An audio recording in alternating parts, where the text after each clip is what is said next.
Usted, Jason Rosario, Javier Fortuna. No, ellos no tienen. Elvis Rodríguez está con Top Rank. Sí, exacto. Ellos tienen a otro dominicano, Starling Almontes, también. Él lo tiene también, sí. 135. Ese peso tiene mucha gente allá. Mucho No, sí, peso. claro. Claro, Tío sí. Kim, Maluma Chico, Devin Haney, Sí, Ryan Garcia, Luke Campbell, Lee Selby, Michel Rivera. claro, ¿no? Imagínese, solamente esperando de que una de esa gente me dé una oportunidad, porque ya yo tengo 18-0 y tengo muy buen récord buscando pelear. Tal que ya se ha hablado un poco en las redes de que me han recomendado para Ryan García, pero él no coge la pelea contra él conmigo. Entonces, también estoy buscando esos chances, usted sabe, pero eso viene, el sacrificio está ahí. That's what's up, man. Y dime ¿cómo tú pensaste a pelear? Tú estás viviendo en Miami, ¿verdad? Ahora. Sí, estoy viviendo en Miami ahora, tengo casi 2 años viviendo aquí ya. O sea, empecé más o menos a la edad de, bueno, yo creo que me acuerdo son de 13 años, más o menos empecé a esa edad. Tuve un poquito de incomodidades con la familia, o sea, ya que ellos no querían que yo lo hiciera, ¿me entiendes? Ese tiempo, porque yo me crié en un lugar cristiano, un lugar religioso, a mi mamá no le parecía que yo estuviera haciendo ese deporte, ya que es un deporte de contacto físico, ¿me entiendes? O sea, de golpes. Entonces, sabes que toda madre no quiere ver un hijo peleando, ¿me entiendes? Entonces, ella me sacaba, pero a veces me dejaba, a veces me sacaba, porque ella entendía que tampoco me podía poner un stop a algo que me gustara, ¿me entiendes? Pero aún así me sacaron por lo menos como 4 años. Sí, yo todas las veces que me sacaron como 4 años, casi 5. Entonces me metieron al béisbol. A mí nunca me gustó para nada. O sea, ni Aburrido. un chingo. No me Aburrido. gustó. Sí, yo iba con mi hermano y yo llegué a pelear algunas veces allá, no porque yo buscaba el problema. Espérate. Hold on, hold on. Entonces, eh, allá se escucha. Me Sí, entró una llamada, perdón. La cosa es que después de ahí yo no evitaba los problemas como quiera, o sea, no evitaba el problema. Hubo un chico le dio a mi hermano y yo no evité el problema. Mi hermano me dijo, mira, me dio fulanito. Entonces yo fui para donde fulanito, te ve, y ahí más nunca molestaron a mi hermano en el play. Sí, entonces ya después me puse a seguir estudiando. Volví nuevamente ya más o menos faltan, yo haciendo el último curso de la escuela, cuarto de Ok. bachiller. Entonces terminé la escuela a los 17 años y ya seguí entrenando y nada, mi primo Sandy Cabrera comenzó a hacerme la carrera. O sea, entonces, ¿qué pasa? Que ya cuando cumplí 6 peleas, ya él como quiera que sea tenía algunas propuestas de manager allá y de algunos que eran de otro país para ellos seguir haciéndome la carrera. Entonces ya yo pasé a las manos de un manager de allá que le dice César Mercedes, le dice Ajá. Manguita. Entonces, que es el manager de la banana, de Jason Ajá. Rosario. Entonces, cuando cuando ya yo iba a coger en serio, ya todo, o sea, yo iba a coger en serio, obviamente, pero ya para cogerlo como carrera, me preguntaron si yo quería estar en la universidad o quería ser boxeador, ya que las dos cosas, las dos disciplinas requieren mucho tiempo, ¿entiendes? Y si tú te pones a hacer el lado, tú no vas a rendir como debes de rendir en ninguna de las dos, ¿entiendes? Entonces, como lo que me gustaba era el boxeo, yo anulé lo de la universidad, aunque todavía siento por lo menos que antes de todo yo quiero hacer una carrera, ¿me entiendes? Sí. Y Pero todavía tú estás aquí todavía solo, estás con su padre, o están allá todavía en Santo Domingo. ellos están en Dominicana en familia completa, yo estoy aquí solo, ahora mismo. Entonces, eh, No es duro, estás aquí solo. bueno, hermano, Yo ¿cómo sé le que tú digo? tienes WhatsApp, ¿verdad? Todos los días, WhatsApp. Sí, en las redes, yo vivo pegado a las redes para no aburrirme, ustedes. Pues, como quiera que sea, estamos no envillan. Es como que cuando tú tienes pelea cerca te envillan, ¿me entiendes? O sea, un ejemplo, estamos aquí, pero esto aquí como una villa, ¿ustedes? Entonces, aquí, por ejemplo, esto es la sala normal, todo heavy, pero aquí está el gym, o sea, ¿tú me Oh. entiendes? O sea, que uno no está relajando aquí, tú vienes aquí, tú vienes a tirar para adelante, ¿ustedes? O Tú, sea, que tú no vienes. tú terminaste de trabajar ahora mismo, ¿verdad? Después que Hace como una hora y algo, ya yo había venido de hacer cardio, había hecho más o menos como 50 minutos de carrera. Entonces ya vine, me bañé, usted ve, y ahí comí algo, todo tranquilo, pesado.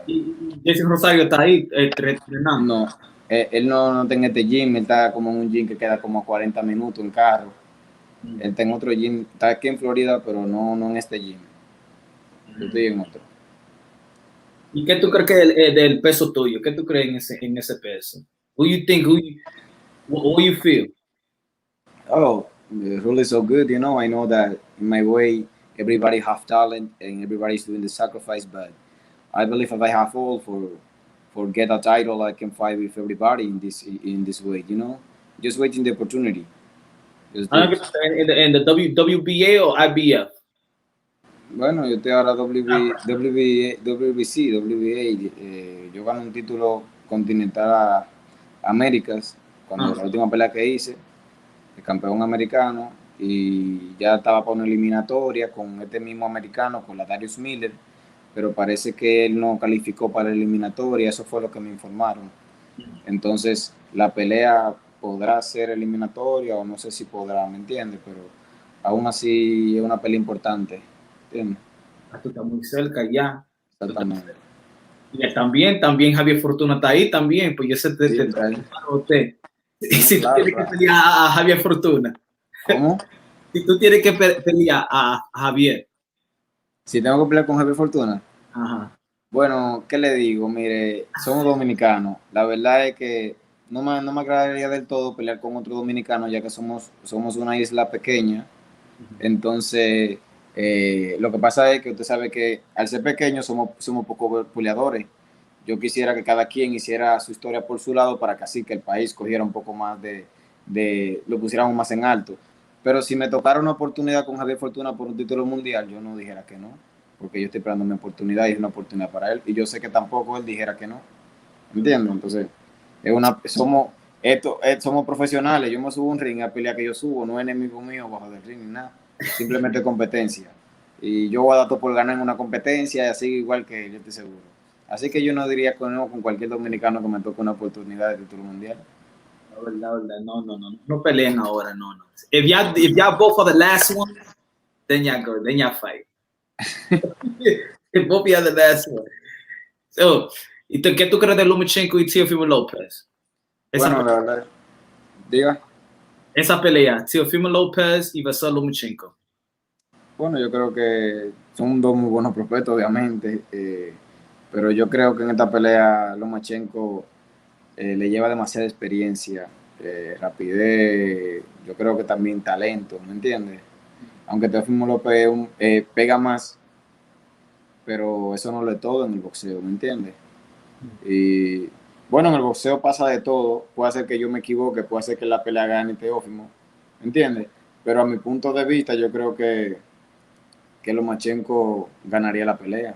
Yo tengo a Teofimo López ganando esa pelea. Estamos en bando contrario, hermano, entonces. Yo Sí. tengo a Teofimo López en esa pelea. Yo creo que él tiene toda la... La herramienta. I think he got all the answers to Lomachenko's question. Él es rápido, tiene power. Él también estaba en the Olympics, estaba representando But he don't have the same experience that oh, Lomachenko. Obviously, man, I believe that Lomachenko have great skills. Obviously, tú puedes ver que a él, que no que sea invencible, porque Linares también le dio unos down, ¿me entiendes? O sea, le han dado boxeadores ya que le llegan, le hacen pelea. No invencible, obviamente, pero yo veo que tiene más recursos, más skills, más inteligencia, ¿me entiendes? ya tiene un Y sobre año. todo experiencia.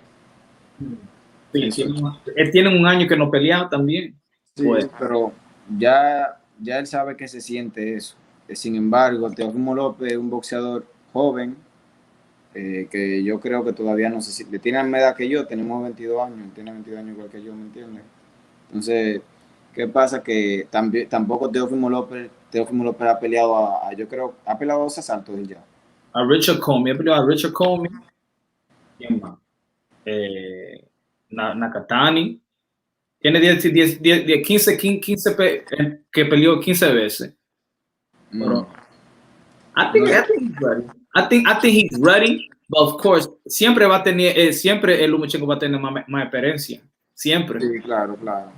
Pero yo creo que, pero por eso, esas son las ventajas de Lomachenko, que yo creo que le puede ganar a Teófimo. No, la pelea ¿Entiendes? con Dave Delaney, esa pelea es buena. ¿Con quién? ¿Con David Haney? Si tú peleas con Delaney, porque Delaney no Yo tiene quisiera, yo esa quisiera. pelea. Sí, no, a mí me gustaría pelear con cualquier 135, no que yo tengo uno en específico. Yo trabajo para todo, para la oportunidad que llegue.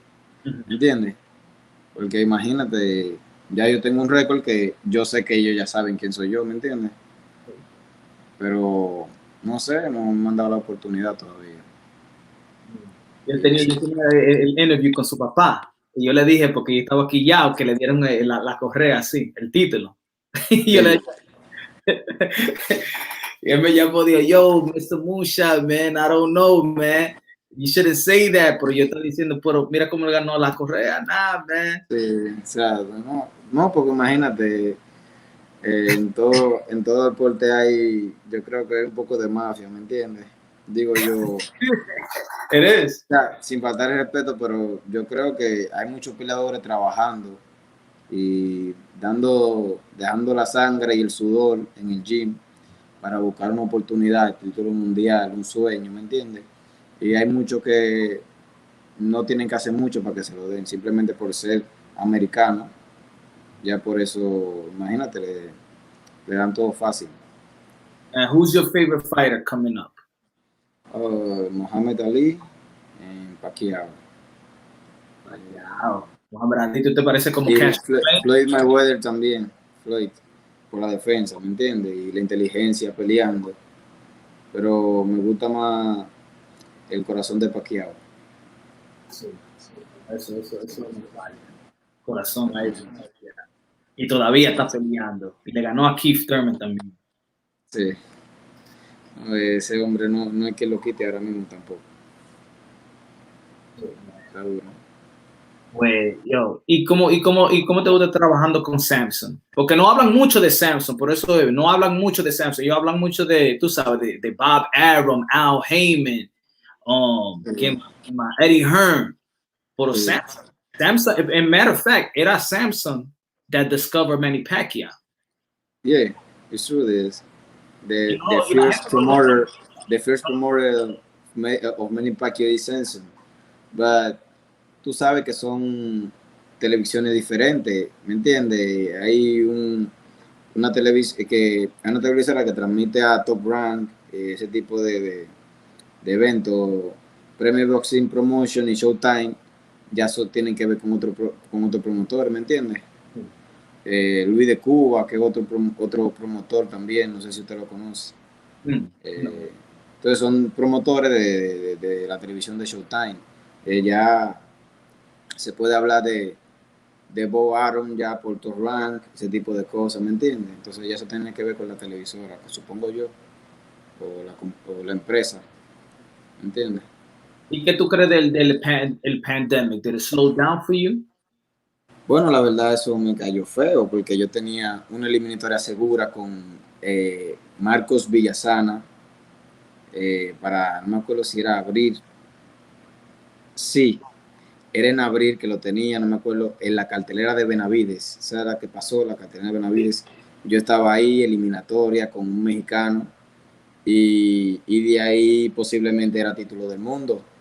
Entonces la cartelera se canceló por la pandemia, entonces no pude hacer la eliminatoria, me cerraron el país, me quedé aquí entrenando porque tampoco pude salir a ver a mi familia, ¿me entiendes? Entonces me tuve que quedar, vamos a poner 8 meses aquí frisado. Y todavía Entonces, no ha ido para atrás. Sí, yo fui 2 semanas de que abrieron el aeropuerto de una vez. Pero de una vez, man. A trabajar. Sí. No, claro, fui a mi familia, pero solamente fui 2 semanas. eh, y vine de una vez para poder seguir haciendo el trabajo en mi carrera, ustedes. Pero no hay que poner un stop a esto, hay que seguir trabajando. Yo no siempre voy a tener 22 años, ¿me entiendes? Entonces, Yo, ¿y quién tú crees quién gana de Jason Rosario y Charlo? bueno, es una pelea fuerte, ustedes. Jason, yo, no porque sea no que sea un buen amigo, ¿me entiendes? No porque sea un buen amigo que yo digo esto, pero yo lo conozco a él desde que yo comencé a ir a los gimnasios de boxeadores profesionales allá en Dominicana. O sea, estoy hablando de cuando yo tenía 16, 17 años, usted ve. Entonces yo conocí a Jason ahí y yo siempre he visto la pegada que él tiene, ¿me entiendes? O sea, siempre en el gimnasio que hemos estado o en el país, yo siempre lo he visto con el peleador con más pegada, ¿me entiendes? Entonces, yo siempre he visto su capacidad, el amor, el sacrificio que él le mete al deporte, ¿me entiendes? Y nada, simplemente se estaba, No, dime, no, sí, sigue, sí. él estaba, él simplemente estaba esperando mucho una oportunidad porque todo el mundo como que se sorprendió cuando él le ganó a Williams. Pero y a mí no. Yo sí me emocioné obviamente porque lo vi con las 3 correas, digo yo, mierda, son 3 correas, ¿tú me entiendes? Entonces, ahí todo el mundo se sorprendió porque pensaban, como no lo conocían mucho, pensaba que no era un peleador como Williams o para estar en ese nivel, donde yo sí conocía que lo que era Jason, ¿me entiendes? Entonces, nada, yo creo que esa pelea va a ser fuerte, pero yo creo que por el estilo de Jason, los dos son fajadores, va a ser una pelea bastante agresiva, ¿me entiendes? Porque, ¿cómo? 50-50, half-half. Exactamente, pero yo creo en el mío porque él se posiciona mejor para meter los golpes y cuando da un golpe lo coge con calma para dar los demás. Sin embargo, Charlo tiene mucha pegada también, pero un boxeador que se encima de la persona, ¿me entiendes? Para dar los golpes. Y si conecta uno bueno, se desespera y va encima del rival, ¿me entiendes? Donde Jason lo coge con calma. Digo yo que esas son ventajas que Jason tiene, ¿me entiendes? Yeah. Por esa razón, yo creo que Jason tiene, aparte de que tiene una súper buena preparación, yo sé que él va a sacar la cara. Y él dijo que era el primer training camp que tenía. ¿Cómo? El primer training camp, que es Sí, sí, el primero. exactamente. Ya te sabes. Pues ya está preparado de verdad. No, claro, ya lo que está esperando la fecha. Ese está fuerte ese, claramente. Yo, man. Y Felix Díaz. Oh, también amigo mío, dominicano. ¿Está retirado? Oh, La verdad no le sé decir eso. Usted sabe que ahora por la pandemia también está peor la cosa, ¿me entiende? Eh, yo no sé si él sigue. Yo la última vez que lo vi, él estaba entrenando, ¿me entiende? Yo lo vi en Dominicana y él tuvo dique en Puerto Rico también. No sé si está retirado o a pelear, pero obviamente es un buen bolseador, ¿me entiendes? Muy man, bueno. yo creía que yo también yo estaba diciendo diablo con ese pelea que tenía con Bud Crawford. I'm like, damn, I thought he was gonna do better. I thought he was gonna do better. Pero todavía estaba ranked. He should have, damn, I said, yo, y Felix Díaz. Porque le puede dar muchos problemas a muchos welterweight. Exactamente, sí. Pero bueno, no sé mucho en verdad de su situación ahora, ¿me entiendes? Pero sí, claro que tiene para darle problema a todo el mundo ahora mismo en ese peso. Claro que sí. ¿Y qué nuevo?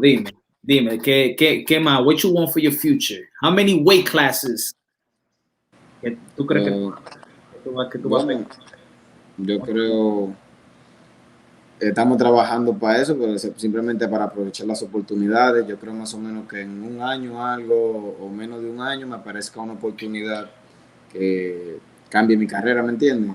Sí. Yo creo que tengo el potencial para a cada división que suba, porque yo quiero ganar un título en cada división, o 3 títulos si hay, o 2 títulos si tengo la oportunidad de eso. Y yo creo que tengo la capacidad, el boxeo y el talento, y tengo a Dios de mi lado, ¿me entiendes? Que yo sé que con eso yo puedo conseguir un título en la 140, la 147, 135 libras. No sé si en ese de aquí hace tiempo, porque yo tengo tamaño para pelear en 154 también, ¿me entiendes? Entonces, eh, no sé si de aquí a eso yo peleé en 154, pero sí, yo creo que podré, con Dios mediante, obtener un título en cada división. Yo le pregunté a Peter Quillen, porque era cristiano, y yo le dije a él, ¿cómo tú puedes ser cristiano y pelear a la misma vez? Sí. ¿Cómo se siente? Bueno, no, la verdad, yo ahora mismo no soy cristiano. Ah, En ese tiempo sí lo era, ¿me entiendes? Pero aún así yo fui cristiano y lo hacía. No es que se siente mal, porque simplemente es un deporte. No es un enemigo mío que yo subo al cuadrilátero y obviamente lo veo ahora, lo veo en el momento como un enemigo porque yo quiero ganar, simplemente es competencia, ¿me entiendes? Pero cuando nos bajamos del ring, yo tengo tanto que peleadores, ahora mismo un profesional, que un ejemplo, hasta ya le he ganado por nocaut y hablamos por Instagram, porque esto simplemente es una profesión, ¿me entiendes? ujú. Vamos, peleamos en el ring, pero no más nada, o sea, no es mi enemigo porque yo bajé del ring, no soy ese tipo de persona, ¿me entiendes? Ahora, si ya él me cogió como un enemigo, el problema de él no, ya no tiene que ver conmigo. Yo no quiero, ¿me entiendes? Eso. Tiene que hacer un poquito de enemigo para un poquito de enemigo. Yo no lo veo así. O sea, en el momento sí es mi enemigo por la situación, estamos peleando, ¿me entiendes? Pero en cuanto se acaba la pelea, bajamos del ring, si tengo, lo saludo, hablo con él, a mí no, yo no tengo enemigo por eso. Y mucha gente discute que boxeo is dying, boxing is dying. You know, the best is not fighting the best. You know, Yeah. how you feel about boxing? ¿Cómo te sientes where boxing is today? uh, really it's so bad, you know. I don't feel good with this because all is business now, it's no sport. Entonces, Mm. yo veo que hay mucha preferencia con los peleadores mexicanos y americanos. Oportunidades que le deben dar a otros no se la dan, ¿me entiendes? Así como en el caso de mi compañero Mariñez, Félix Mariñez, que peleó con Rolly Romero, que en verdad Jackson, le dio una pela de boxeo. O sea, no, no, clara, robado, robado. robado. Rolando Romero, y se le dieron el título a Rolando Romero, donde perdió claramente todos los asaltos. O sea, si ganó 2 o 3 fue mucho, pero fue en de 12, No, ¿me entiendes? Entonces, yo le di 3 rounds ahí.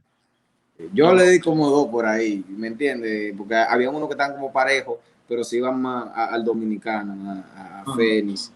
Y de verdad, cuando yo vi la decisión, yo también lo conozco, yo sé el sacrificio que uno hace, usted ve.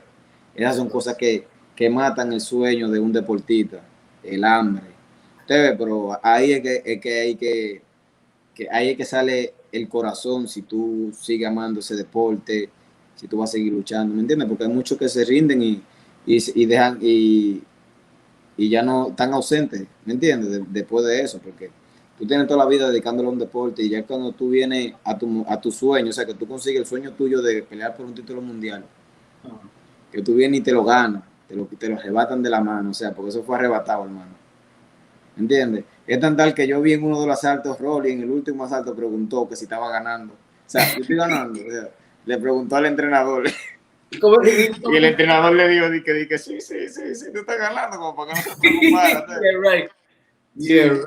y después que, oye, el Feni Mariño estaba levantando la mano porque dice, yo gané claro la pelea, ¿me entiendes? Cuando vienen que dicen Rolly, a mí me dolió hasta el estómago, hermano, porque hasta a mí me dolió eso, ¿me entiendes? Yo dije, wow, ¿cómo hacen eso? No, Yo estaba en Twitter con Ellerby, pero habla, dime, tú tienes que hablar porque ese el problema también. Si no hablan ellos, claro, you know, no ese no, imagínense. yo, it's in the contract, como si, yo, I want to see a fighter. Si perdió, yo, you know, you won the fight. Sí. Si Y un, lo que más, peleador dice eso, le dan todo el crédito. De like, yo, man, yo. I respect that. They'll love him. Sí, así es, hermano, pues imagínese. Y yo veo que después que también él cogió el título mundial, Rolando, se mostró de una forma como que sí, que él ganó, que de una forma arrogante. Porque, ok, tú puedes, digo yo, ok, tú no tienes la culpa de que te den, porque tampoco no es que él la tienen los jueces, ¿me entiendes? Los judges lo tienen la culpa, no el boxeador. Pero si tú sabes que no te fue bien, porque uno es humano y tú sabes cuándo tú lo haces bien, cuándo lo haces mal, resérvate mejor, ¿me entiendes? Si tú no vas a devolver el título. Sí. En vez de eso se puso a que sí, que ganó. Yo quiero y den una revancha, ojalá y la den para que sean 2 veces y ya no se la puedan quitar, porque yo sé que ahora Feni lo conoce más y ahora más pela le va a dar. Sí, ¿Tú sí. crees que se lo dan la revancha? Lo dudo mucho, lo dudo mucho. Usted sabe que nosotros con los latinos, o sea, aunque él es latino, él es cubano, pero es nacido allá en Estados Unidos, ¿entiendes? Entonces, yo creo que los latinos que nacimos en tierra, en nuestro país, Sí. tenemos menos favoritismo, tenemos menos apoyo que, que a los que nacen allá o tienen facilidades de Estados Unidos, ¿me entiendes? Eh, pero yo dudo mucho que le den la pelea, ojalá y se la den de corazón, pero Si te yo hacen, lo dudo mucho. si te hacen eso a usted, ¿cómo te siente usted? Bueno, no, yo no le sé decir porque a mí no me ha pasado, ¿me entiendes? Yo nunca me... Because you're knocking everybody out. Te lo están noqueando todo. Una vez, yo sé que se siente feo porque, o sea, yo le puedo más o menos explicar porque una vez yo, la primera pelea que hice aquí, la hice con un mexicano 13-0, no me acuerdo, como algunos 8 knockouts por ahí más o menos, y era invicto, pero un boxeador más pequeño que yo, pero fuerte, pegador. Y yo me acuerdo que fue en Iowa, la pelea fue en Iowa. Man, Sí, lejísimo, o sea, estaba un poco lejos de aquí. ellos ni saben lo que es dominicano. Eso ellos no saben lo que es. No. Es un La, alien. la cosa es que yo llegué allá y hice el peso normal. Y cuando tú bajas de peso, que tú tienes mucho tiempo haciendo dieta, tú tienes que mirar que tú comes de nuevo la grasa, porque tu cuerpo puede reaccionar diferente. O sea, puede darte un dolor de estómago, sentirte mal, porque obviamente tú tienes mucho tiempo sin ingerir grasa. Y tú Ajá. vienes a ingerir grasa de nuevo así nuevamente, tú tienes que ver qué cantidad tú consumes y qué tú comes, porque puede hacer que te dé problemas eso del estómago. La cosa es que Samsung, después de la pelea, me llevó a un restaurante y él me dijo, yo te pido la comida para la pelea, para que tú estés bien. Yo dije que me pidiera la comida y me trajo una pasta, pero con un viaje de vegetales. Y yo como que ya yo le tenía asco al vegetal, porque tanto comiendo brócoli, comiendo, ¿tú me entiendes? Y pollo, lo mismo. Y yo como que me lo comí por la pelea, ¿usted ve? Ajá. Ese fue el día del pesaje. Tú sabes que después, al otro día, tú tienes que comer de nuevo para después la pelea, el día de la pelea. O sea, la última comida que tú ves en el día, hasta la pelea, para que no te dé problema de estómago. La cosa es que fuimos al restaurante de nuevo ese día y dice él de que, antes de terminar la palabra, dice él de que hoy te pido yo, no, le digo yo, no, eso yo que voy a pedir, que usted me va a pedir dónde. Yo estoy cansado de esa dieta, le dije, ¿usted ve? Yeah. Entonces él dijo, ok, tú eres que sabe. La cosa fue que yo estaba viendo porque yo quería pasta. Ajá. Y yo pedí una pasta blanca ahí con un viaje de cosas, una salsa que yo ni sabía, pero estaba buena la pasta. Entonces, le di para abajo a eso, le di para abajo bien. Yo me sentí bien todo el día. Yo me acuerdo que estoy en el camerino y es mi primera vez que yo estoy esperando aquí en Estados Unidos. Obviamente te sientes un poco tenso, un poco nervioso porque es tu primera vez y tú quieres hacerlo bien, ¿me entiendes? Ajá. Y, y yo me acuerdo que yo estoy viendo el logo que dice Showtime ahí, porque era en Showbox. O sea, que Showbox de New Generation. Sí, en Showbox de New Generation. Una cartera que peleó Fundora. O sea, que Fundora, no me acuerdo el... Sí, yo sé que estaba peleando the ones that's coming up. The Sí, showback generation. sí, ok. Entonces, ¿qué pasa? Que ahí me dice, yo me sentía bien, pero me dice, entra una mujer con unos papeles de saco, que era parece la que ponía en la pelea, decía cuándo iba esta pelea o cuándo iba la otra. Ella entra a mi camerino y me dice, tú entras después de 2 peleas. y yo tenía los guantes puestos con tape, ya todo armado para subir al ring. Entonces, en el momento que ella me dice eso, hermano, me entró un dolor de barriga, mira. No me digas que tenía diarrea. Yo no sé, pero yo estaba sudando. O sea, yo me senté y le dije al coach, mire, yo no me siento bien. Yo estaba tolito ya, pero de un momento a otro me sentí bien. Ajá. Y yo, vamos a darle así. La cosa es que en el momento que vienen y dicen, me dicen que mira, ya el rival tuyo está subiendo al ring. Ajá. Espera que suba al ring y ya después que yo te diga qué pasa, tú entras solo, porque en ese caminito era tú solo que tienen que entrar y los entrenadores entran después de ti. Ajá. O no sé si primero, no me acuerdo. La cosa es que yo era el coming event, o sea, la coestelar en esa cartelera. Entonces, ¿qué pasa? Que cuando yo entro, todo el público me está mirando, obviamente, y me entró un dolor. Ahí yo sentía, hermano, cuando iba caminando para el ring, yo sentía que iba en el quinto asalto, yo no había hecho ni uno. Y, en el momento yo pasé la pelea completa con un dolor de barriga. Ajá. ¿Te ves? Y tanto así que yo no veía lo bien que yo lo estaba haciendo. Porque yo gané en verdad, gané bien, fácil, ¿te ves? Ajá. No cogí ningún golpe contundente. Yo fui que di los mejores golpes, los golpes buenos, defensa. Demostré mucha habilidad en esa pelea. Pero de tan mal que me sentía, no veía lo que yo estaba haciendo, porque lo que estaba reaccionando era el talento y las condiciones. Ajá. ¿Me entiendes? Yo creo como que digo que fue Dios que porque aparece en la pelea en el sexto asalto que yo le digo al maestro que yo quiero vomitar, digo, maestro, quiero vomitar. Y el maestro me puso la cubeta, vomita. Pero yo veo que el referee me está mirando. Yo digo, no, pues si yo vomito aquí no es para la pelea. ¿Me entiendes? Porque yo sé por qué te me tragué los vómitos para seguir peleando. ¿Entiendes? Y entonces seguí peleando y es tan tal que después de la pelea, como que me iban a hacer una entrevista en el ring, a preguntarme, hacerme preguntas. Y yo no me sentí bien conmigo mismo porque yo sé el potencial que yo tengo. Sí. Entonces, parece que no, con el dolor de barriga que tenía, no me sentí que lo hice bien. Entonces yo me bajé del ring como un poco decepcionado conmigo mismo y me fui al camerino sin hacer la entrevista. Porque no me sentía bien conmigo. Es tal que después me le hicieron al camerino y yo eso le hablé. Y ellos comentaron eso, dijeron que en escrito, está en internet escrito, que yo aún haciéndolo bien, sentí que lo hice mal porque sé que tengo más que esto, Michel Rivera dijo esto. Entonces, eh, nada, hermano, después que yo vi la pelea, yo dije, no, pero yo estaba matando la liga. Y yo viendo la pelea, y pues yo hice eso, ¿sabes? Pues yo estaba, mire, Yo. imagínense. Entonces, ese momento que yo cuando me van a dar la decisión, yo sentí un poco de duda de que yo podría ganar. ¿Me entiendes? Por lo mal que me sentía, no fue que yo lo hice muy bien, gané claramente.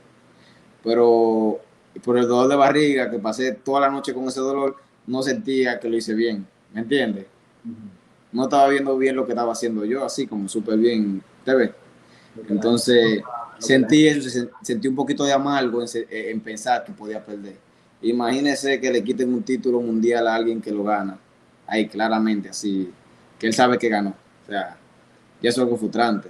¿Te ves? Eso, hell yeah, man. Sí, pero él es alguien fuerte porque lo tomó como yo pensaba que nadie lo podía tomar. Lo tomó relajado, bajó del ring tranquilo y dijo después toda la entrevista que le hicieron que él sabe que él ganó y todo el mundo vio que él ganó. Que nada, seguir trabajando. Entonces, imagínense. Ahí Feni Mariña por mucho tiempo. No, hay gente que tienen preguntas, pero his next fight is, it might be in October 24th. It might be in October 24th, and he doesn't know the name of his opponent yet. He's probably going to be fighting. He's probably going to be fighting in the undercard of Gervonta Tank Davis versus Leo Santa Cruz. Es la Darius Miller. ¿Cómo se llama otra vez? La Darius Miller. All right. Por eso no es Eliminator. Posiblemente sí, no era así lo que era eliminatoria, pero se está hablando de que podría ser que no es nada seguro, puede ser que sí, no sé, todavía no me han confirmado bien. Pues tenemos que hablar con Mauricio Sudamar. Let's go. It's going to be eliminated right there, man. Porque tú dijiste que es WBC, right? Eliminated for WBC o WBC. Sí, supongo, sí, WBC o WBC. Ok, sí. Y tú sabes que ellos están dando correa como es Candy en Halloween.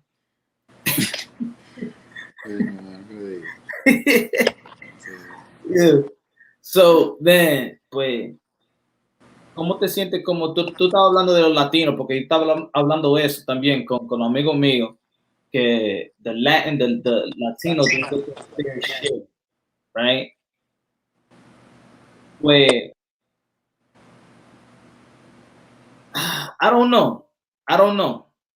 You know, it could be that they don't get their fair share. I think everybody don't get their fair share in some place somehow. Pero el apoyo, ¿cómo te gusta el apoyo de the Dominican boxers from the island? Bueno, El apoyo en Dominican Republic. la verdad algo que está mejorando, ¿me entiendes? Porque en verdad el boxeo no es un deporte que en Dominicana se vea mucho, supongo. Por eso yo creo que no hay muchos peleadores. O sea, ahora mismo están surgiendo muchos, ¿me entiendes? Porque hay mucho talento allá, lo que no había era ayuda.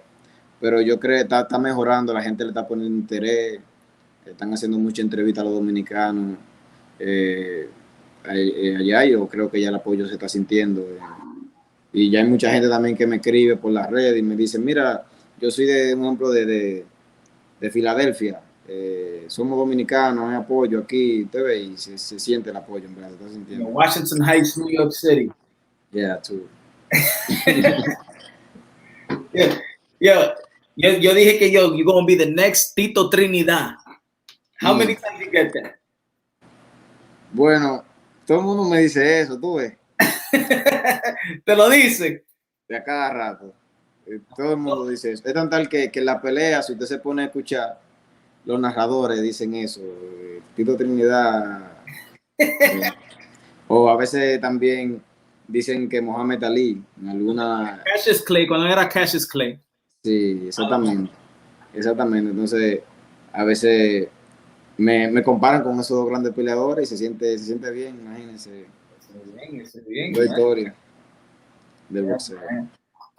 Tito, pues, dile a la gente where they can find you, o si tú quieres decir otra cosa más, where they can find you in the Instagram, whatever. Bueno, mi Instagram es Michel La Salsa Rivera, con Z, la salsa.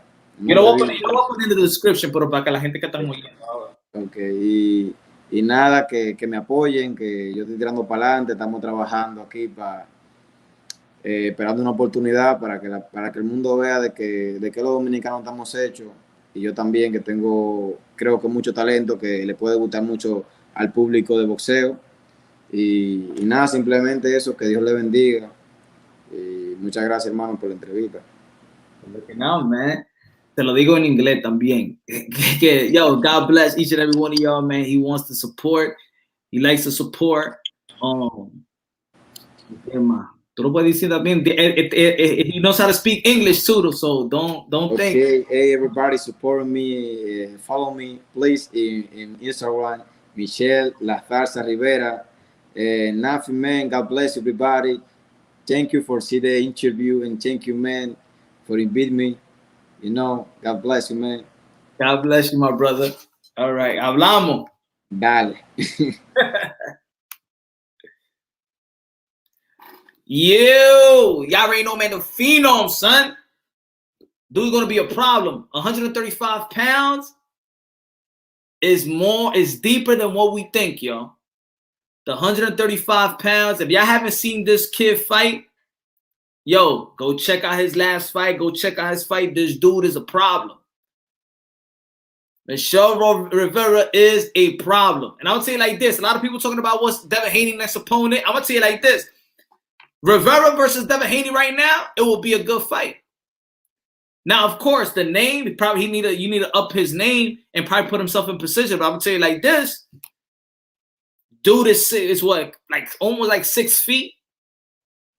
Black and Brown was good. My brother Ron was good. L Dog Ralph was good. SSB World Combat. Yeah, man. Anybody haven't checked him out? He's with Samson Promotion. He's gonna be fighting in the undercard of Gervonta Tank Davis, Leo Santa Cruz. So, yo, the 135 pounds. I'm telling you, man. This is the people say the welterweight division is deep. This is a deep.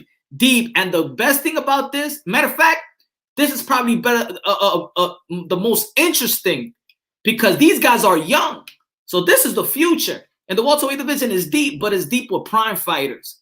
The 168 pound, interesting division, but prime fighters. 154, prime fighters. 135, that's like the future right there.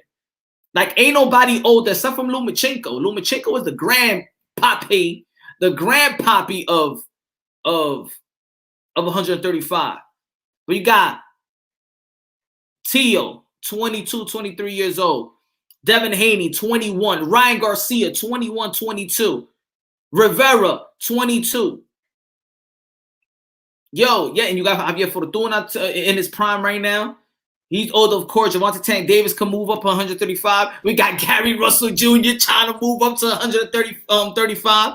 Yo, I am telling you, the 135 pounds, yo, you can mix and match them however you want. It is an interesting division.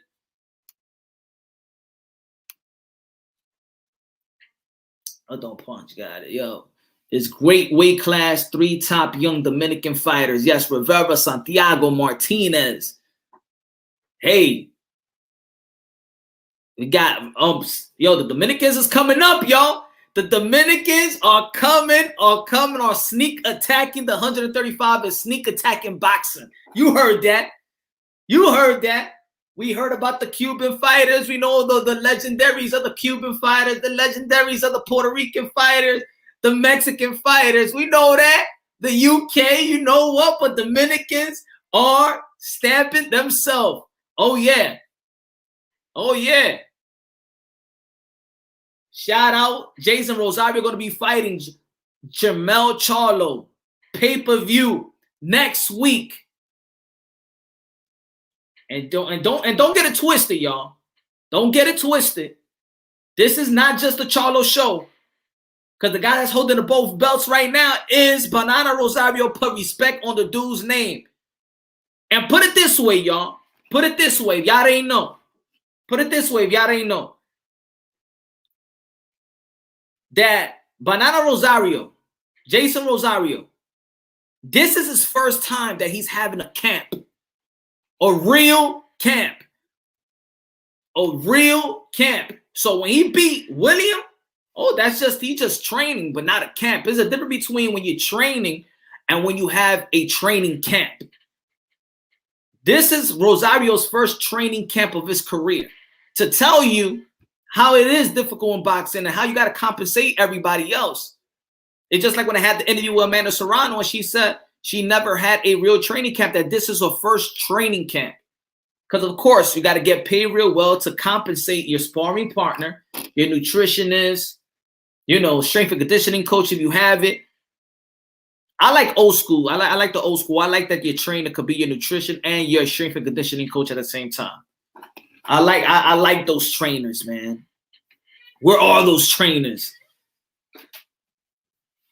But man, good looking out, Michel Rivera for the interview.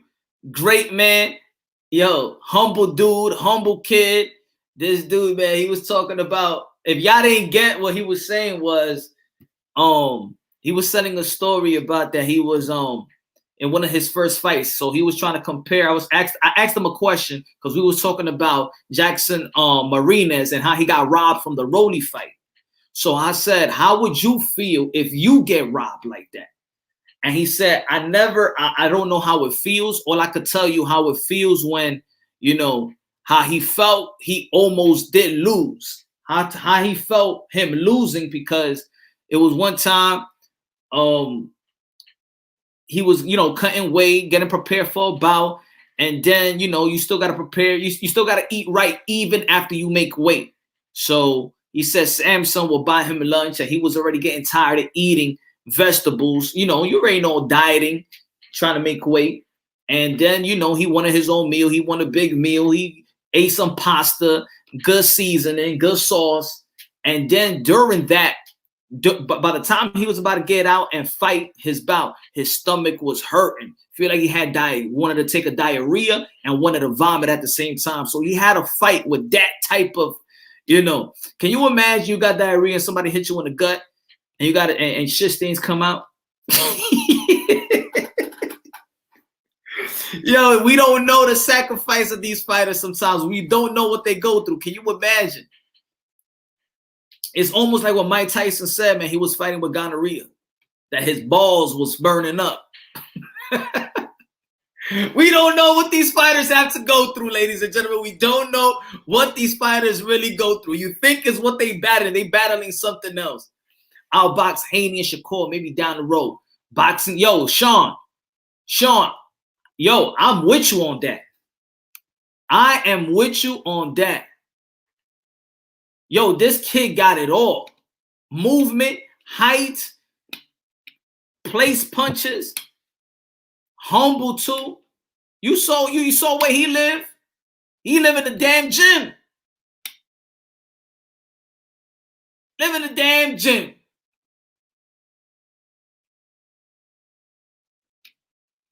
Shout out, man. Shout out to all Dominican fighters, man. Elvis Rodriguez, Jason Rosario, Javier Fortuna, Jackson Martinez.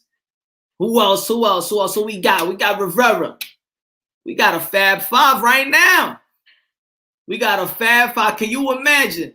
Everybody, for everybody in Dominican Republic, Santo Domingo, y'all already know. Dominicano! Can you imagine all these dudes rocking the belt? You already know, man. I'm going for Jason Rosario come September 26th, but I don't know if he's going to win. I don't know if he's going to win. But I'm rooting for you. I don't know if you're going to win.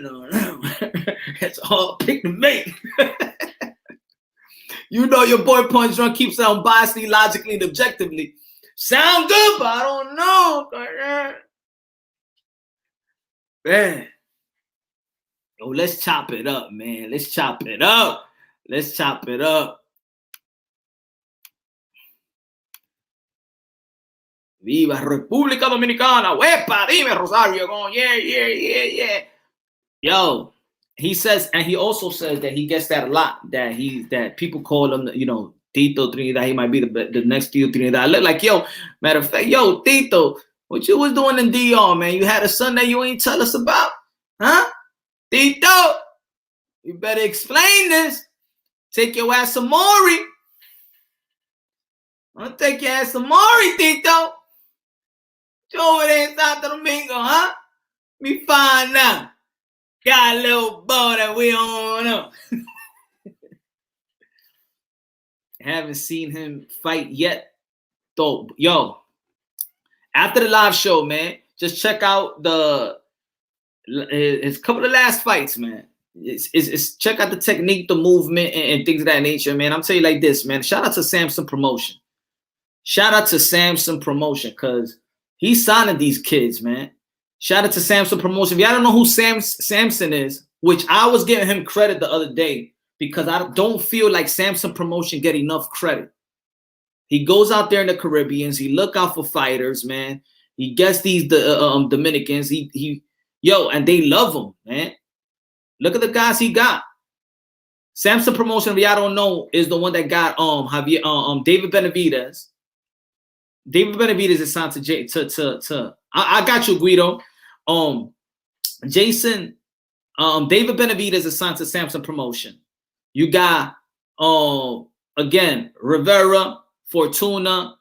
He was the one that signed also Sergio Martinez, and people forget, because of course the guy that gets so much of the credit of Manny Pacquiao is Bob Arum.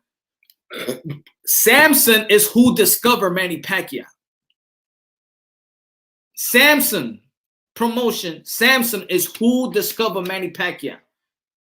So I'm telling you, this guy said, whoever on this team, Samson, they know they go to the dirt, bro. They go to the third world countries, the poor countries, and they bring our warriors out of there. He got an eye, bro. He got an eye. Again, I love what Samson Promotion is doing. They don't get the credit that they deserve. Everybody talk about a lot of promotional companies and stuff like that. Samson Promotion, it is what it is. He's giving out these guys chances, bro. He's giving these guys chances that probably nobody will sign these fighters. And they signing into a promotional deal. They getting these type of fights. They getting the notoriety. He does business with Al Heyman, Showtime. So these guys are actually set up in a good place, you know, and they got somebody they could trust. There haven't been nobody really to criticize Samson Promotion. They've done a wonderful job as well. Shout out to Felix Diaz, man. I hope he gets back into the ring. He was ranking in 10th before he left. He's building his stable with all Dominican guys. Future looks bright. Yeah. Yeah, man. Samson Promotion, man. Go follow him too, man. And he, you know, he also got, he got Javier Fortuna. He got Rosario. He got Rivera. Again, Sergio Martinez. He had Sergio Martinez back in the days. You feel me? He discovered Manny Pacquiao, man. He discovered Manny Pacquiao.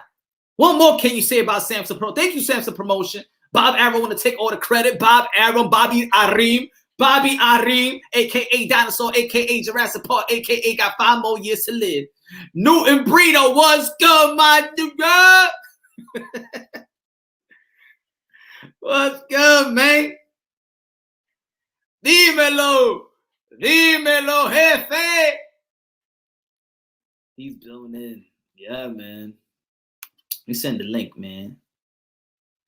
Send the link. Let's send the link. Hold on. Let's talk a little boxing, man. I ain't gonna be here too long because we already did 4 hours earlier, man. It was epic. Pace. Who is the best Dominican boxer on the come up? I think it's Elvis Rodriguez. Well, Elvis Rodriguez is, I'm gonna say both of them right now. But I love Elvis Rodriguez right now. Elvis Rodriguez, man, too. I'm telling you, we got a Fab 5. Dominicans got a Fab 5. It's time they got to put respect on Dominican's name. And Jason Rosario, man, if he pulls it through, he already pulled it through. They just don't want to give him the credit. And they don't want to share light as Dominican fighters. They don't want to share light, bro. They do not want to share light. Because if Jason Rosario was Puerto Rican, they were even, you know, Puerto Rican fighter, stuff like that, Cuban fighter, and you know there's a Cuban style. They don't even have a Dominican style. They don't, come on, what's good, man? That's why Punch Run Boxing here. Gotta show love, man.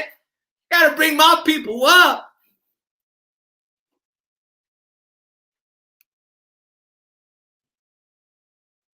Send the link. I like Elvis the singer better. May he rest up. You better stop. Come on, friends, man. He ain't die.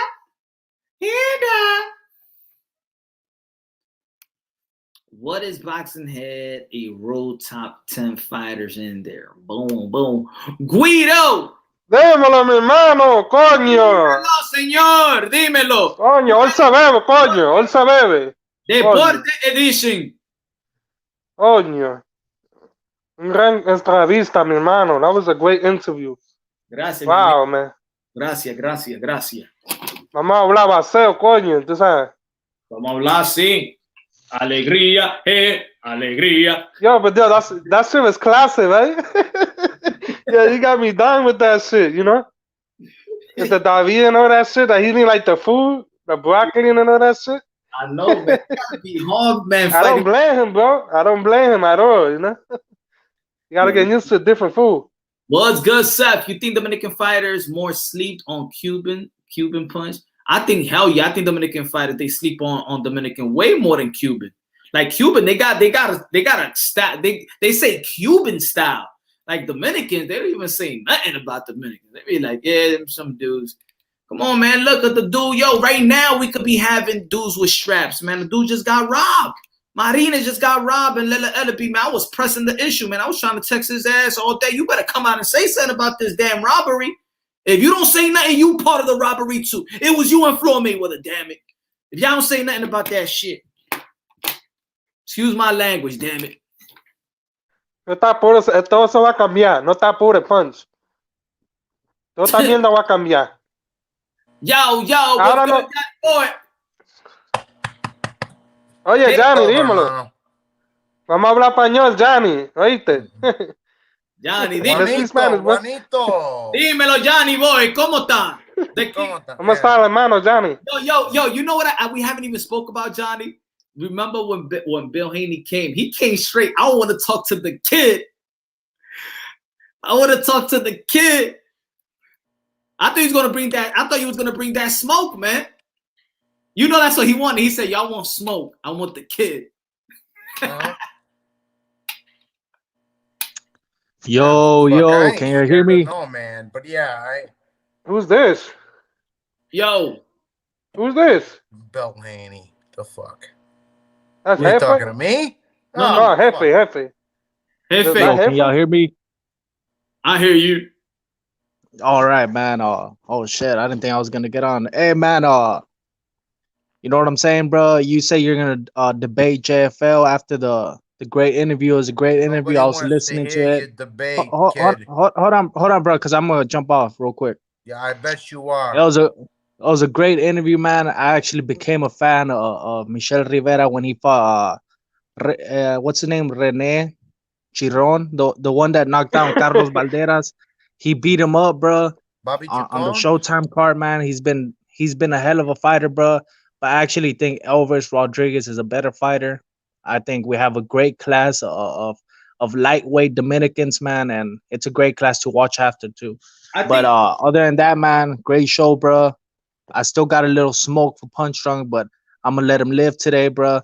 But JFL and Punch Drunk should happen, man. I'm tired of them extending this debate. The people want to see it. Chico. The fans want to see it, man. And I'm out of here, bro. Shut your bitch ass up, viene esta habla nigga. mierda. Straight up.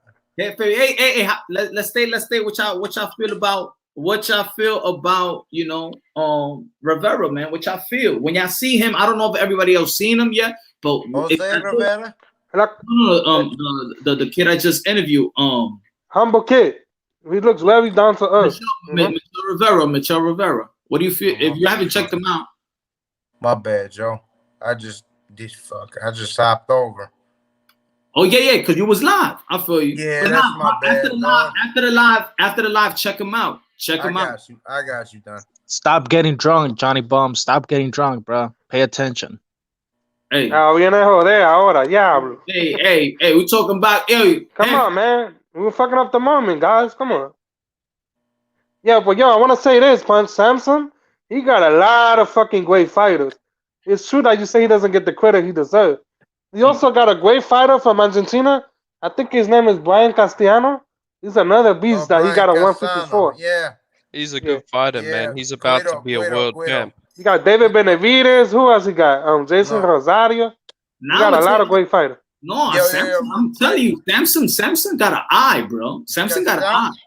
Yo, Guido. Yo, Punch. Who is his promoter? Hold on, real quick. Who's his promoter? Hold on, kid. Let me just say this. Yeah, Guido. Yeah, Guido. Castano, dog, that kid can fight, bro. Right? You seen him, man? He could fight his ass for. That kid is a beast. Yo, he fought Lara. He fought Lara, but it was a draw, right? Yeah. I thought he beat him, though, son. He fucking yeah. Castano is a good fighter, man. He can fight. He can fight. Sure. That's all I was gonna say. That's all. My bad. World Combat was good, Red. Was good. What's good, Punch? How you feel? It seems like there's an explosion of Dominican fighters lately. Hey, Punch, can I play a message for you just real quick? No, of course. It'll just be a couple seconds. It was from JFL. He seemed real serious. Just check this out. Oh, man. Keep playing them games. I play checkers, not chess. You heard the man. He plays checkers, not chess. Come on, bro. Let's be more respectful, bro. Come on, let's be more respectful, bro. Oh, Hefe, it's a joke. Don't take it so serious. Yo, listen. Can you say that again? Yeah, ¿qué palomo? Palomo. Hear me out. Say that again for me. Let's be more respectful. No. I want to say something quickly to Punch. You're an honorable guy. You said earlier to him you are gonna debate him, so you have to keep your word, bro. You said after the Fans are interview. waiting.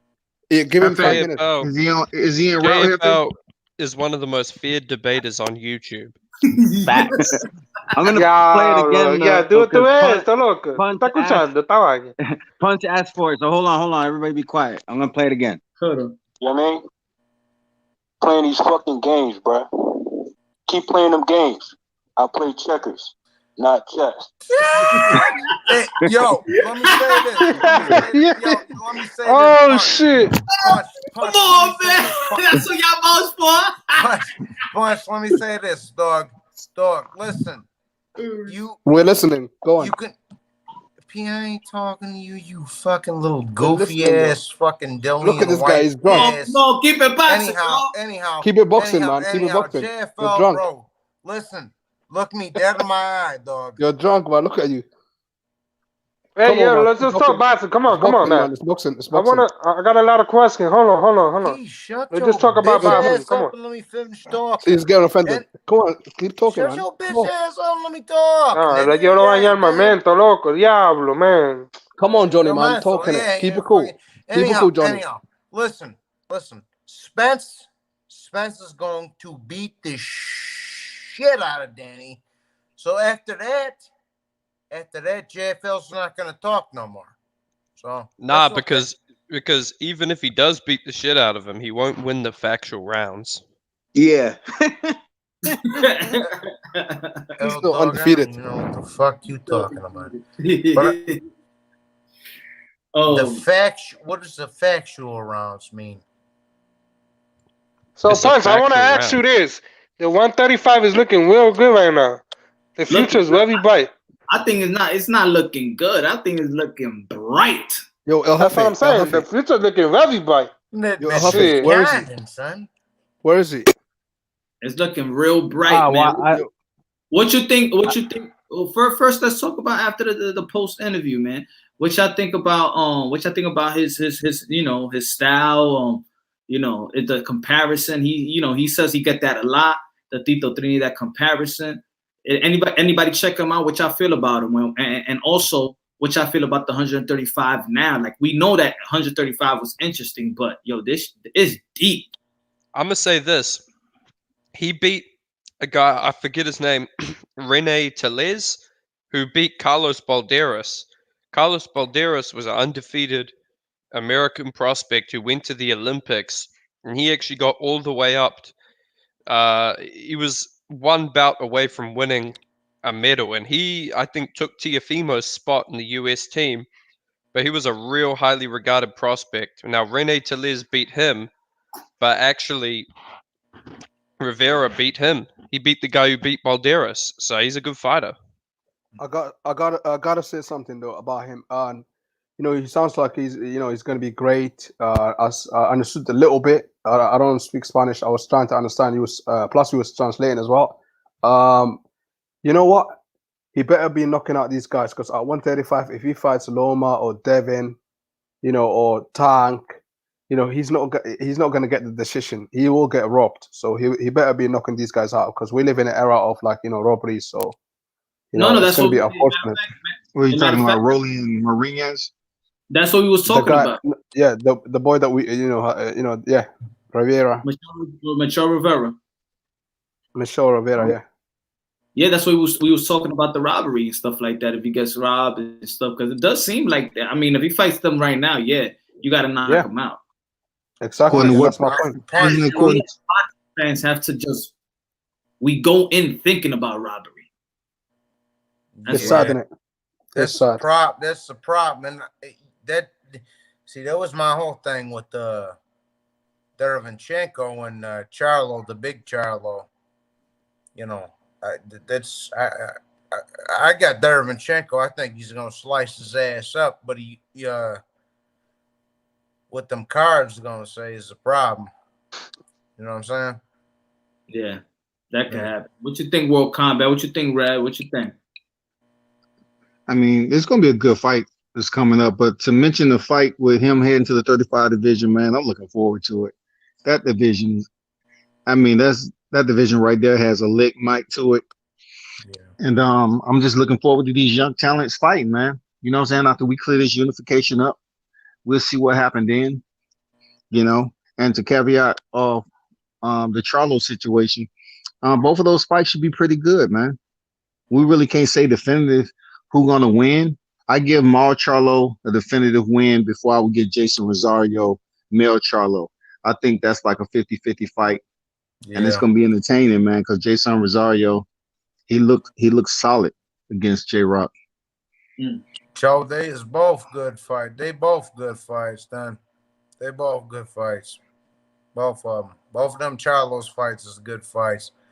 That's why I was like, all right, shit, I'll pay for that motherfucker. I want to see Jason Rosario win because I always like it when a star comes out of nowhere. Because no one was really checking for Rosario. We all thought he was just like someone who J Rock was going to beat up and look impressive in his homecoming. But hey, hold up, bro, hold up. No, I'm my bad. Go ahead. I'm sorry. I'm just saying, like, Jason Rosario, if he beats Charlo, I mean, man, the momentum he's going to get is insane. Well, see, and let me just say this real quick. Rosario has to fight like Tito if he wants to win that fight. Punch, where you at, cuz? I'm here. I'm just.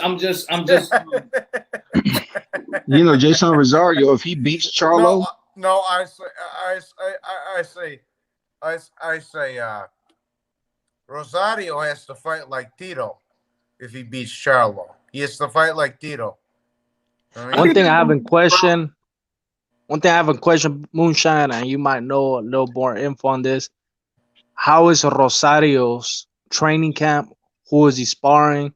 And another question I got, bro, is his chin, man. I think he might be chinny, bro, and that might be his fall in the fight. I think it's gonna be a firefight. I think Jermel has a better chin. They both have equal power. They're both strong. They're both gonna come forward. They're both great boxers, but I think that chin aspect's gonna play in. And I don't see Rosario lasting 12 rounds with Charlo, man. I think it's gonna be a firefight, and he might get hurt. How many times has Rosario gone down in his career? I think twice.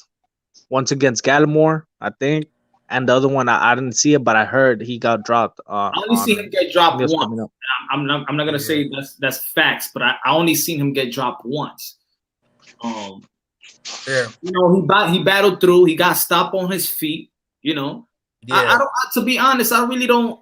You know, I really don't test fighters by getting by getting stopped. Yo, Punch, it doesn't matter, bro. These kids is all coming up. They fight, dog. These kids is all coming up. They fight. Motherfuckers get whooped sometimes, dog. It doesn't matter, bro. Yeah, I don't think. You know what I'm saying? You know what I'm saying? Like, motherfucker, hold on, real quick. Like, motherfucker, bro, you fucking show up to the gym for a month and you dip out. That's what I used to do, like the fucking Wire over here, dog. You come back and then, you know what I'm saying, you're out of your rhythm. Yeah, and Rosario, and I have to say this, he's got, like I said, that's why I brought up Tito to begin with. He has that fucking, no, I'm sorry for cursing, but he's got that kill or be killed mentality. He's just got it like Tito, and he's about the same size as Tito. He's he's fucking 5'10". Bro. Hold on. How can you compare him with Tito? He hasn't done shit to be compared to Tito, bro. These are things that a lot of people. Rosario's still an unproven fighter. Just because he beat J Rock doesn't mean he's a proven fighter. J Rock's a small 154 pounder. He caught him by surprise. He got beaten by Gallimore, so the dude is still unproven. The dude struggled against Jorge Cota, bro. Jorge Cota's a fucking my bad, not to be cussing a bum, bro. So when I hear all these things, what I said, hold on, because see, for me that's way discrediting. Like, do you know this is a world sport? Do you know it's not easy to be a world champion, not to be a world class fighter? To say that you could beat J Rock and then say that he's still unproven. I look at things how they were. J Rock was fighting at home. All the pressure was on him. He was fighting an unknown dude at the time. You know what I'm saying? He caught him slipping. He's chinny. He's been beaten before. So I take all those things. In conclusion, I come up that J-Rock got surprised, So, bruh. so he's And a Rosario is a decent fighter, but he ain't no Tito, bruh. so he's a proven chinny What- fighter. He's a proven loser, but he's not a proven champion and a winner. What I was He's not a proven undisputed champion. And if you're gonna fight Jermell Charlo, Well, he you're won. fighting the best 154 pounder. Jermell Charlo does not play around, bro. This dude is war proven. This dude got a chin. This dude comes forward. This dude trains with Errol Spence, bro. Shut up, shut up. Let me speak, bro. Let me say this real quick. Jermell Charlo deserves respect. And September 26th, Jermell Charlo will stop Jason Rosario. You heard it here first, bro. He's not there to play with him, bro. It's not really about Charlo. It's about not discrediting a guy that beats a world-class fighter and a world-class champion like J-Rock. To say that you could beat J-Rock and say that he's unproven, or because that J-Rock had all the advantage of being at home and it was more of a homecoming. Yo, man, what you mean you were not ready? J-Rock is not these dudes. Is not a type of fighter. Punch, can I talk real quick? Hold on. J-Rock is not one of these fighters that go to the club. He's very disciplined, disciplined in the ring and a very disciplined out the ring. He was prepared for this fight. Let me say we'll this. see September 26th. I'm just saying he ain't no Tito, man. We cannot compare him with Tito yet. To me, he's still an unproven fighter. Hold on. You know what I'm saying? Hold on, bro. Shut the fuck up, bro. Let me speak, bro. Bro, go on mute, bro. Let me say this real quick, bro. Chill out, bro. Man, shut the fuck up, bro. Let me speak, bro. Relax, man. Yo, relax. Johnny boy, stop being disrespectful, man. Yeah, man. Both of y'all. I said all of that, bro, to say that he ain't no Tito Trinidad. When I hear ignorant fools like Johnny Boy say he's the next Tito Trinidad, he reminds him of Tito Trinidad. He hasn't done what Tito Trinidad has done, bro. Tito Trinidad came up the hard way. Tito Trinidad fought Jody Boy Campas, bro. This dude was not to play with. He was a proven fighter. He came to fight. The what? Man. Anyhow, I was just saying that he was about the same stature as Tito. That's all I was saying. I didn't say he fucking was Tito or nothing. I was just saying he's about the same stature as Tito. He's 5'11", 6 foot. He hits like a mule and he comes to fight. That's all I was getting at.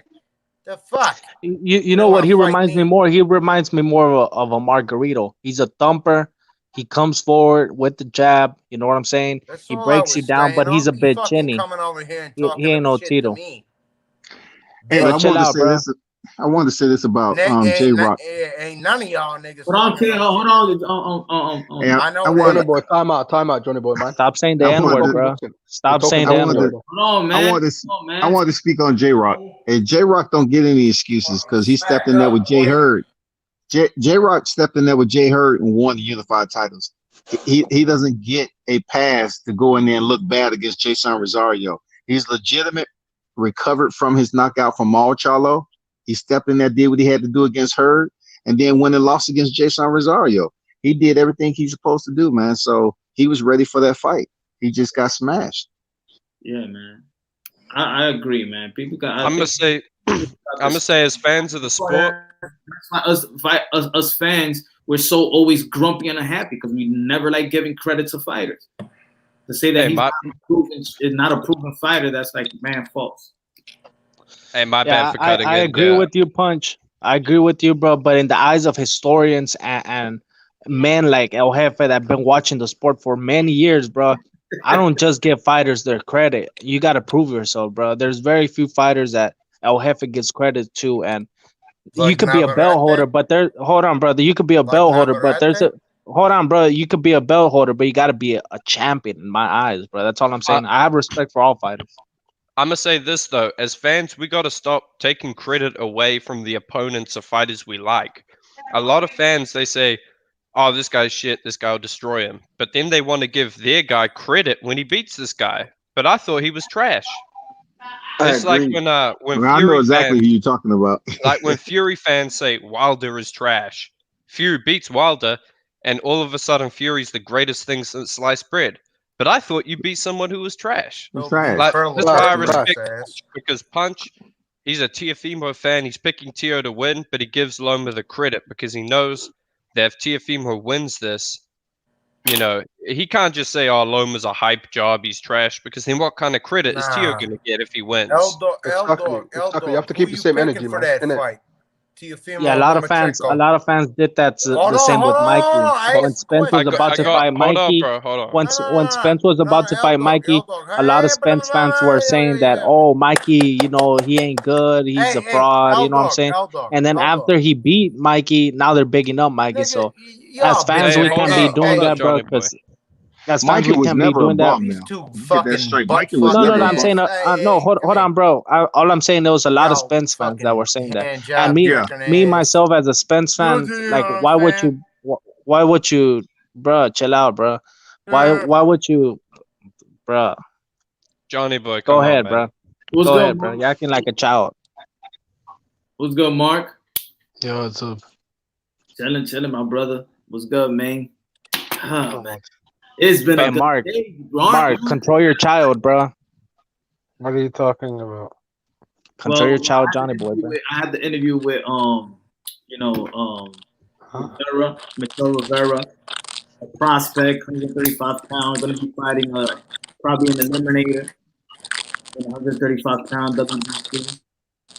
In the undercard of Devonta Tank Davis and Leo Santa Cruz. And I I can't was hear you. There's some type of static from Man, somebody's stop mic. fucking. Hey, some of y'all goofy niggas got some mic problems. Is it me? Is it just me, or is Johnny coming in kind of weird, like his voice? Yeah, I think it's yours, Johnny. It's Yeah, it's yours. Johnny boy. Johnny boy. Yeah, Johnny. Go on mute, Johnny. I think you might Yeah, want to there it drop is. out and come back in, because because when Oh, you no, were it's coming somebody in, else. oh yeah, He might don't as well drop go out, to bed. Johnny. He's drunk. It's someone else. Yeah, I think he needs to go to bed. What's Oh, good? shit. Who get? What is Man, that's some Glenn nice eating, looking bro? seafood right Yo, there. Glenn, what you got? Yo, That's that's quite the midnight snack. that's a crab boil right there, bro. Some corn on the cob, some crab, Fucked some up, you ain't shrimp, sharing. Fucked up, potatoes. you ain't sharing. Yeah, man. Hey, Diablo, yeah, Glenn. man. Yeah, man. I was just showing y'all real quick. I'm having a little date night, so I'll let y'all a little bit later. Diablo, Glenn. Salute. Yeah, Salute to Glenn, bro. enjoy your night, bro. All right, enjoy it. Thanks for teasing.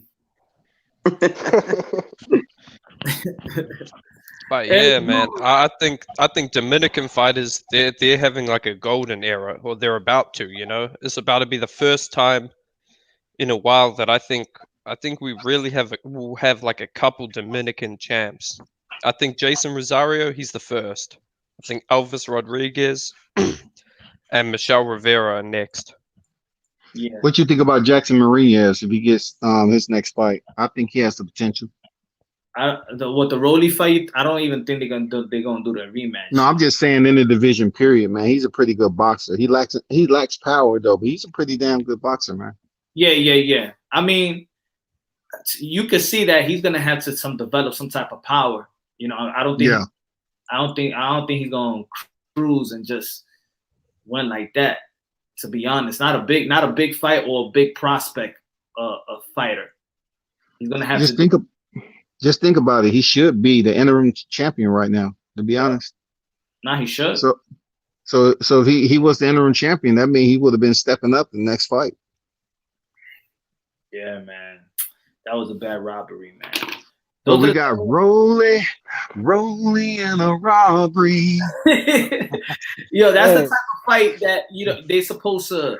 It's almost like the Jeff Horn and the Manny Pacquiao. Then they go back and try to what is it, to like rejudge it or whatever. And all three judges scored it for Jeff Horn. Yeah. Now look, cleaned it up. everyone knows I'm biased for Jeff Horn, but I'm gonna say it, man. Jeff Horn, he won that fight. 7 rounds to 5. 7 factual rounds to 5. I'm still so confused about what you said. Everyone knows I'm biased towards Jeff Horn, but he won. What? Nah, I'm just saying, man. Like, I'm never gonna say Jeff Horn lost that fight.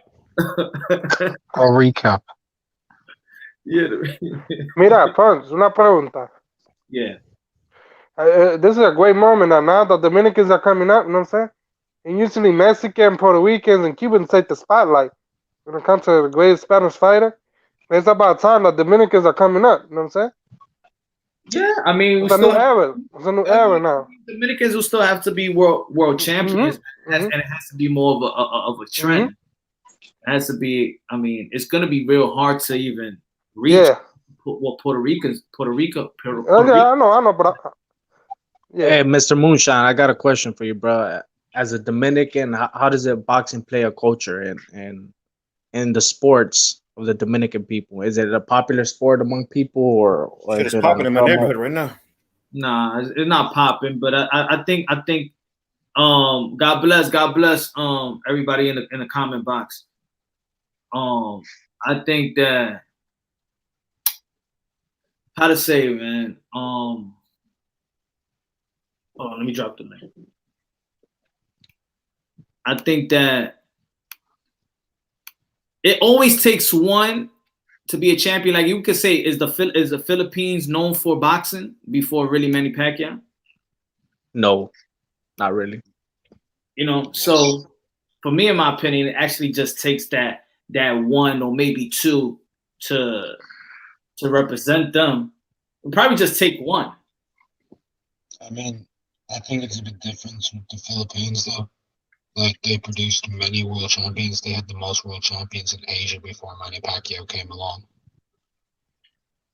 So I think that's a bit different. But yeah, I get what you're saying. It takes like one great boxer to inspire a generation. Like in Ukraine, it was the Klitschko's. They inspired a generation. Then we got Loma, Usyk, but in the Dominican Republic, you know, they've got maybe it'll be Jason Rosario. I mean, he's a knockout puncher. Everyone likes a knockout puncher. Yeah. I to be honest, I think a guy like that will land. Has an opportunity to land that punch on Charlo. I think Jason Rosario got a great opportunity to unify. I think Elvis Rodriguez got a real upside. Southpaw, big, strong, fast. You know, so it's a man. I think we're gonna have it. It's gonna be a good thing. It's gonna be a good thing, man, for Dominican football. Yeah, I'll catch you guys back in a little bit, man. Got a couple of raids in my neighborhood. Raids, you gotta stop on the cop. What? Yeah, raiding the neighborhood and shit. I think Johnny Boy's backstage. Hey, peace out. What's up, peace Don? out, Al dude. What's happening? What's good? What's Don? up? What's up, Punch? What's cracking, though? What's good, man? Shit. You good? You alright? I'm always Gucci. I'm always Gucci. Always Gucci. Shit, what's cracking? Hey, Yo, where we left off that conversation before I timed out, man. No, I'm talking about the last live. The last live I had. Shit. It was a good combo. Your last live? Yep. Yeah. What's good, Brian? What's good? We was talking all the old gangsters and shit. All that bullshit you talking? No. My life. His life. Oh. Yeah. Well, I was bringing attention to Mr. Shelton about him, because he says that he only attacks people who attack his brothers, but I was trying to help out his brother and he was attacking me. Yo, Red, check this out, bro. I ain't never attacked that motherfucker in my life. Hey, it's a Christian show. Oh, I'm sorry. My bad, Punch. Man, you trying to catch me up over here. My bad, bro. That's my bad. That's my bad. I'm sorry. That's my bad. I'm sorry. The low IQ is kicking in, bro. It's okay. Oh, it's okay. Oh, so anyway, so what you was saying? No, but Shelton, he's a real one. Mr. Shelton is a real one. No, he's what you say, Johnny Boy. Mr. Shelton actually, Mr. Shelton's actually a good dude, bro. But P-boxing stands up to the people, man, that are bullying P-boxing, that might be your experience, but I'm just saying my experience is that, You know, he said on the last live that he Punch, only you a attacks good- those who attacks Oye, his Punch, what brothers. say, baby? Wait. What did he say, I Red? want What to did hear he say? Red. I want to hear Red Glove. Come on. Yeah, he said that he only attacks those who attacks his brothers. Hey, He said that John Boxing is his. Dillian White sucks. Hold up, Johnny. No. Hold Red on. Glove is Chill out. speaking. Go ahead, Red. Go ahead, Red. But 'cause I he- wanna hear it. AJ's a puss. He and then he also said that John You heard? Boxing is his brother. I brought up a situation which after the live ended, I Your went and whole checked my neighborhood emails and I sucks. have a screenshot of what I commented on John Boxing's video, letting him know, hey, your last video got taken down because of copyright, and then Shelton starting shit with me. So I'm just saying, like, P Boxing, I'm not questioning your experience what? with Okay, him, but can I my explain? experience is Red different. Glove? Yo, Red. Let me explain to Red Glove a little bit quickly. Hold on, P. Let P Boxing speak, bro. Oh, we're not even talking, Johnny, bro. Come on, man. It's not always about you, man. No, Yeah, just hold on Johnny, a second, Johnny, man. bro, Let you're him speak, interrupting. bro. Anyways, Red. Anyways, Red. Fanan. Okay, we're not speaking about Fanan. Listen, we're speaking about Mr. Shelton Mr. and Shelton. Hey, I'm I'm gonna talking chip to in you. on Mr. Shelton, bro. Mr. Shelton, I'm gonna be honest. I think he's got a point. No, A I lot was of people, they talking to talk Red, about bro. the I'm not LDBC talking too to much, y'all, man. bro. Let me talk. Like, Hold they on. don't talk But about I don't us. talk about the Let's not LDBC talk about though. the That's the LDBC. Nah, thing. bro, but we're talking about Mr. Right. Shelton as a Okay, man. let me That's explain. what Let me we're explain, talking Red Glove. Let me explain. How about I slap the three of you niggas? Let me. Okay, listen. You Yeah. won't here do we go. nothing. Tough You guy. ain't doing shit, Johnny Tough boys. guy. Just be quiet. Yeah. Go back to drinking. Listen. Anyway, I will. Hey. enjoy But if your you drink. were to see P Boxing, bro, you'll fucking Hey, shit yourself, bro. let me. I'll Real fucking talk. break I'm willing all to hear three of you P niggas Boxing fucking out. noses. I How want about to that? put Red Glove quickly. Pussy. Basically, obviously, L we used to Dog, have. P, and Half A. How about Listen. I Hey, fucking okay, so break Johnny all boy, if three you're of all y'all about that, niggas' bro, jaws? hold on, bro. Bitch Why nigga. were you why were you Mother calling the sucker hold yo on, boy. Johnny boy, hold on, bro. Let How address about I this fucking situation. bust Hold on. your fucking teeth, Why on bitch? Discord? Why What's up? hold on, bro. Hold on, bro. Why on Discord? Hold on, bro. Let me ask this. Why on Discord? Hold on, bro. Let me say this real quick. Hold on, bro. I can't hear Why you. on Discord? Why on Discord were you calling the shitskins, bro? What does that mean, bro? Why were you calling the shitskins, bro? On Discord. Explain yourself now. I can't hear you. Okay, you know Why what? were you Johnny calling boy, the shitskins, Listen, bro? listen, On listen. Discord. Everyone quiet. Piece of Everyone shit. quiet. Everyone quiet. Yo, Johnny yo, boy. yo, Johnny yo, boy. Yo, relax. Come on. Hold up. Let's talk, Johnny everyone, boy, let's talk. go Let's drink talk some boxing, water. man. Let's Let's talk just boxing. Go let's talk get a about the glass of Dominican water, fighter, Johnny bro. boy. Listen. I got me knocking L Dog, Half A, and Nah, dude, I'm just saying, have some respect. Shut the Nah, you fuck up, can't Johnny boy. fuck with Anyway, me, bro. I want to Bitch speak to Red ass Glove nigga. quickly, and let me Yeah. explain to Yo, Red let's Glove. talk All boxing. right, I'm listening. Let's talk boxing. Oh Yo, my it's god. jungle My right bad, now. Guido. Go ahead. Okay, Red Glove. Anyway, Mr. Shelton does not like people that say bad stuff about his family. He already said that he doesn't like when his family are the LDBC, and when people talk shit about the LDBC, he goes in on them. And you used to be part of the UGC, and you still are. So that's why he had a problem with you. But I'm now an I guess individual, now, but I'm an individual though, and P Boxing. You know this. I don't talk bad about the LDBC. I I know. don't attack. And in fact, in the context of this, I was helping out somebody that he calls his brother. Okay, so Yeah. P Boxing, How much I'm a break not punch? coming at you any kind of way, but I'm just saying, Mr. Shelton is a grown man. He should be able to defend himself. I understand where you're coming from. I think you're being genuine because you No, spoke I'm on not my being behalf. genuine. I'm being real. You can send the link. He'll tell you exactly the same thing. Hold on. Super chat. He can tell me whatever he Hold wants, on, but hold on, let him his Hold talk. on, bro. actions, Super chat. his Hold on. actions are very different from, like, What's on, he could Red? tell me that Hold he on. only attacks Hold those Red, who red, attack red, his red. family, Hold but on. if Hold on, I'm Red. helping his boy Yo, out, how much a break? and he's How much a attacking me, break? He's got super I How chat. much don't a care break? what he's telling me. His Y'all not actions are listening. speaking Y'all way not listening. louder than words. Yo, Cállate. Chet Collins was good. Thank you. Great fun as usual, Punch. But you need to go to a quick commercial. Calm things down. Yeah, we need it right No, now. We let's need not it. do that, bro. We Let's need, not yeah, do that. Come on, bro. Let's not do that. Come on, bro. We need a That's commercial break right disrespectful, now. Punch, bro. allow Come it, on, man. bro. Leave it. Let's not do that, Punch. man. Hold up. I'm gonna say this. Dale punch. Nah, bro. H Money's a man of Christ, bro. Let's give him some respect. I'll right. Just do it. Oh, Hey, damn. salute to Mr. Shelton. I actually agree with what you're saying, man. The LDBC, Croatians are soft, dog. dude. Croatians are extra soft. What the deal is? Bruh. Their whole blood is I'm soft. gonna say that. No. Let me say this. Look. Before nobody was nobody was talking about the LDBC, and then now y'all talking about the LDBC. Nobody bringing them. Croatian. We're talking about boxing. Johnny Boy brought up the LDBC. Facts. He's Facts. drunk. And what are you gonna do Hey, about hey, it? Mr. Shelton, What are you Mr. gonna do Shelton. about it? What I tell you about the company, So let's Johnny make it like Boy, this. bro. Let's make it like this. going on with let's this? What make I it tell like you. this. Let's make it like How's it this. Yo, let's make it like this. Easier. Let's not all talk at the same time. Mr. Shelton, Johnny Boy, go ahead. Come on. Y'all too. Everybody mute. Let them talk. Y'all shut up. Yeah, not besides Punch. What's happening? Mississippi Yeah. boy. Don't What's be up? calling nobody a nigga either, Johnny Boy. You say what? There you go with the bullshit. You say what, Mississippi boy? There you go with the bullshit. About what? Wow. About what?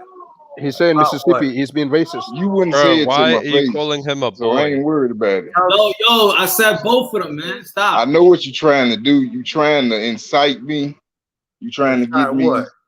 What out am of I my trying to do? element. I I ain't know trying this to what do you're nothing. doing. That's a tactic Unrivaled's you friends people with him like as well. to use. Punch, Unrivaled is tell these friends with other him. boys to shut up, bro. Yeah, tell these other Relax, boys. P&L dog, man. I said let them hash it out, bro. Yeah, Ain't shut nothing to up, hash man. out. Fuck Johnny Boy. You say what? Today, tomorrow, the next day.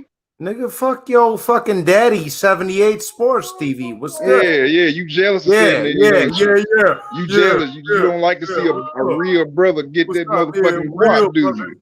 What That you hurt know your about little real white brother? ego, don't it? Yeah, I know. What's good with it? I Don't know. be playing that bullshit with I me. know you hating. Trying to be a real nigga. Where you from, David You see Banner? that? You see that? Moonshine. You see Like a that? pimp. You Like a see that pimp. shit, No, right? ain't none of that You whole see- ass shit. Shelton, don't talk to Punch. You talk to me. You understand?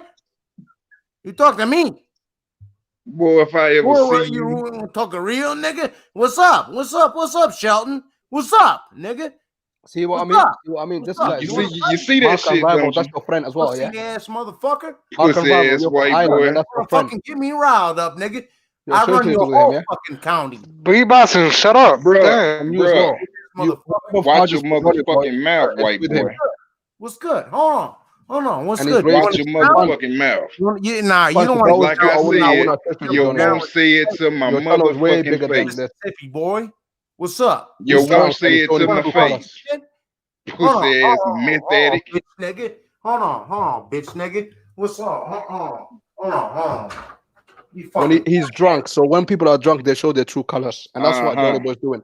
I've been saying for years, like Johnny Boy, he's racist. Fucking Peckerwood. He's racist. I can't stand you. And guess what, Mr. Shelton? You know where he lives? He lives where's In that? his mama's shack. I He know lives he by- still stay with his parents. Yeah. Eating all they food, running up the bills. He talks about 78. Yeah, guess what? He only lives like 20 minutes away from 78. Pussy ass. He'll fuck him up. He'll fuck him up. Like, you know, this guy, he can't do nothing. He lives in a He ain't nothing basement. but a fucking hillbilly. Fuck him. Hey, listen. Where I'm from, this is Yo, how Punch, we do need it, a man. commercial break. It's out of control right now. We put the cams on and we shadow box and we get the fans to judge who won. They could go back and listen to that. I'm not saying I agree, but Bro, I'm beyond shadow boxing. Boy, if I ever see you, I'm going to prison. Straight like that. And I don't even like to make fucking threats on the internet. That ain't my thing.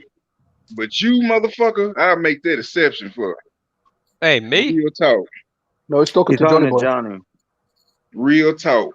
Cause I'm gonna say just this, as bro. calm Ain't and nobody as putting I hands on can me. be. Calm down, yo, man. guys, Elbow, whatever, Mr. Shaw, he's speaking, man.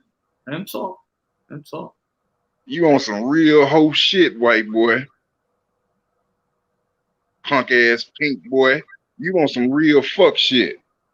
Damn. So you can go run and tell whoever you want to tell that you called Mr. Shelton a nigger. It won't save you in these real streets. It'll save you in these YouTube streets. I see you laughing, Ronald Finkley, in the chat. Tone code. Oh, Dios mío, qué vaina, loco. and that's square biz.